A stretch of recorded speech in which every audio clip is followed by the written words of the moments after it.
Robert Redford was just one of those. If he wasn't a movie star, what else would he have done? You sort of wonder. He just had those sort of all-American good looks, that sandy, blondish, reddish hair, and just that jawline. I mean, everybody just loved him. So, he made sense as a leading man, even though his like path to being a leading man was a little bit not straightforward. He was passed over. They thought he wasn't a big enough name to star opposite Paul Newman and Butch Cassidy in the Sundance Kid. But once he sort of got a foothold, once he started working with Jane Fonda and Barefoot in the Park, and audiences just loved him. They loved him whether he was playing a romantic lead or a con man or any grifter, just any a political analyst, a journalist.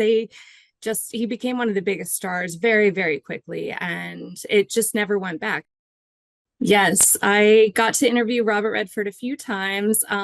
He it was later in his career. It was both for the Sundance Film Festival and when he was releasing the A Walk in the Woods film, and he was one of those stars. I think when people are that famous and they've been famous for that long, they are just very confident, comfortable in where they are and who they are. I remember him trying to ask me more questions than I was asking him. I had to sort of steer the conversation back to the interview. While he was winning the Best Picture Oscar for Ordinary People, he was also founding the Sundance Institute and a few years later, the Sundance Film Festival. And that legacy still continues to this day. Sundance is moving cities. It's moving away from Utah, where he sort of founded it in 2027. But the legacy continues. And he really changed sort of the space for independent filmmaking and sort of made Hollywood take it more seriously than they had in the past. The Sundance Institute and the Sundance Film Festival both just provided platforms for these emerging filmmakers who, maybe could have found their own way in Hollywood eventually, but this really gave them a boost and a platform and made people pay attention to their early films. I mean, the roster of people who sort of got their start at the Sundance Film Festival, it goes on and on. I mean, it's people including Steven Soderbergh, Paul Thomas Anderson, Quentin Tarantino, Ryan Coogler, Rian Johnson, Ava DuVernay, Chloe Zhao, Nicole Holofcener. The list just goes on and on and on. It's an incredible legacy that continues to this day. I mean, the Sundance Labs even helped the Daniels, who won the Oscars for Everything Everywhere All at Once with their first film, Swiss Army Man. So it just continues having this impact on the industry and on these people who then sort of become leaders of the industry and some of our top filmmakers. And would they have made it without Sundance? It's hard to say, but Gina Prince Bythewood, who did Love and Basketball, really credits the Sundance Institute for jumpstarting her career. She said she doesn't think that she would be anywhere without the Sundance Institute and the film festival.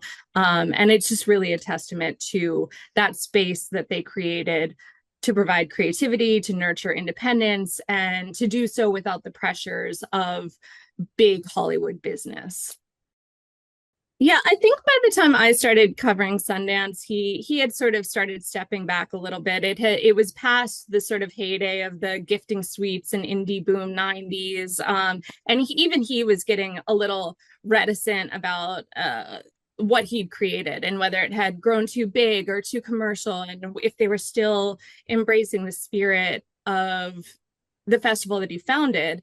But it was always, he's just the godfather of independent cinema in America in some ways. And he was just a presence, and he would always turn out for the press conferences and greet people. And I think he was very proud of his creation. And his daughter, Amy Redford, is sort of continuing that legacy on the board of the Sundance Institute. And everybody seems very devoted to continuing his legacy, and everybody does call him Bob. So that's the thing. Bob, when you talk to him, when you interview him, he sort of says, just call me Bob, which is very charming.